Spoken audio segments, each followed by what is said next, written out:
Russian സൈനിക താവളങ്ങൾ ആക്രമിച്ച് Ukraine. റഷ്യയുടെ 4 സൈനിക താവളങ്ങളിൽ ഒരേ സമയം ആക്രമണം അഴിച്ചുവിട്ട് യുക്രൈൻ. 40ഓളം യുദ്ധവിമാനങ്ങൾ തകർത്തതായാണ് റിപ്പോർട്ട്.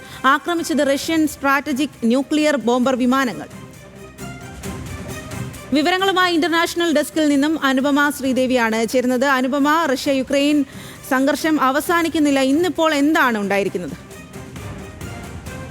ഇപ്പോൾ പുറത്തുവരുന്ന വിവരങ്ങൾ ശരിയാണെങ്കിൽ ഈ 2022 യുക്രൈനിലേക്ക് റഷ്യ അധിനിവേശം ആരംഭിച്ച ശേഷം റഷ്യ കേൾക്കുന്ന ഏറ്റവും വലിയൊരു പ്രഹരമായിരിക്കും ഇത്. ഇപ്പോൾ റോയിട്ടേഴ്സ് അടക്കം റിപ്പോർട്ട് ചെയ്യുന്നതനുസരിച്ചിട്ട് റഷ്യയിലെ 4 സൈനിക താവളങ്ങളിലേക്ക് ഒരേ സമയം യുക്രൈൻ ഡ്രോൺ ആക്രമണങ്ങൾ നടത്തിയെന്നാണ് റിപ്പോർട്ട് വരുന്നത്. അതുപോലെ തന്നെ 40 റഷ്യൻ യുദ്ധവിമാനങ്ങൾ തകർത്തു എന്നുള്ള റിപ്പോർട്ട് വരുന്നുണ്ട്. ഇത് സംബന്ധിച്ച് ഇപ്പോൾ നമുക്ക് ലഭ്യമാകുന്ന ദൃശ്യങ്ങളെല്ലാം ടെലഗ്രാമിലൂടെയും എക്സിലൂടെയും എല്ലാം പുറത്തു വരുന്ന ദൃശ്യങ്ങളാണ്. ഔദ്യോഗികമായിട്ട് റഷ്യയോ യുക്രൈനോ ഈ ആക്രമണ വിവരം സ്ഥിരീകരിച്ചിട്ടില്ല. അതേസമയം യുക്രൈൻ മാധ്യമമായിട്ടുള്ള കീവ് ഇൻഡിപെൻഡന്റ് അടക്കം ഈ ആക്രമണത്തിന് ചില വിശദാംശങ്ങൾ പുറത്തുവിടുന്നുണ്ട്. ഈ ആർട്ടിക്കിലെ ഒലന്യ ബേസ്, അതൊരു സൈനിക നാവിക താവളമാണ്. അതുപോലെ തന്നെ സൈബീരിയയിലെ ബെലായ ബേസ്, ഇവാനവോ ബേസ്, ഡ്രാഗ്ലാവോ ബേസ് എന്നിങ്ങനെ 4 വ്യോമ താവളത്തിലേക്കാണ് ഒരേ സമയം ആക്രമണം ഉണ്ടായിരിക്കുന്നത്. അതുപോലെ തന്നെ ഈ ആക്രമണം നടത്തിയിരിക്കുന്നത് FPV ഡ്രോണുകൾ ഉപയോഗിച്ചാണ്. അതായത് ആളില്ലാ ഡ്രോണുകളാണ് ഇവ.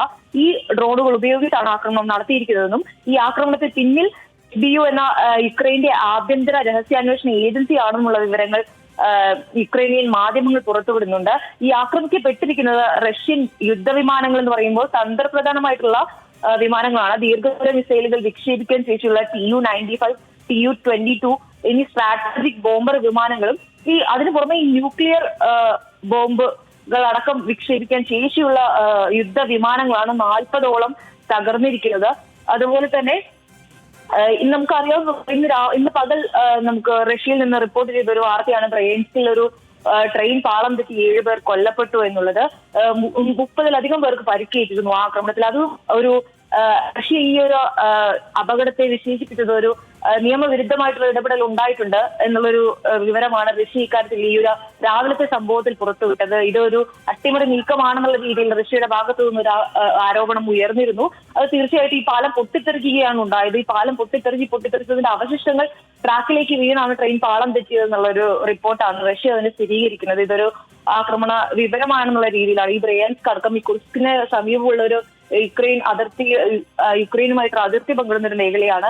ഇത്തരം ഈ അതിർത്തി മേഖലകളിൽ, ഈ കുർസ്കമുള്ള മേഖലകളിലേക്ക് ഇത്തരം അട്ടിമറി ശ്രമങ്ങൾ 2022 യുദ്ധം മുതൽ തന്നെ നടന്നു വരുന്നതാണ്. പക്ഷേ എന്നാൽ ഇപ്പോൾ ആക്രമണം ഉണ്ടായിരുന്ന ഈ വ്യോമ താവളങ്ങൾ, സൈനിക താവളങ്ങളെല്ലാം ഈ അതിർത്തിയിൽ നിന്ന് ഏകദേശം 1000 മൈലുകൾക്കപ്പുറമുള്ള റഷ്യക്കകത്തെ സൈനിക കേന്ദ്രങ്ങളിലാണ് ഇപ്പോൾ ആക്രമണം ഉണ്ടായിരിക്കുന്നത്. തീർച്ചയായിട്ടും ഈ യുക്രൈന്റെ ദീർഘദൂര മിസൈലുകളുടെ ശേഷി, ഡ്രോൺ ആക്രമണങ്ങളുടെ ശേഷി, അല്ലെങ്കിൽ റഷ്യക്ക് അകത്തു നിന്നാണോ ഇങ്ങനെ ഒരു ആക്രമണം ഉണ്ടായിരിക്കുന്നത് എന്നുള്ളൊരു ചോദ്യങ്ങൾ, വലിയ ചോദ്യങ്ങൾക്ക് മുന്നോട്ട് വയ്ക്കുന്നുണ്ട്.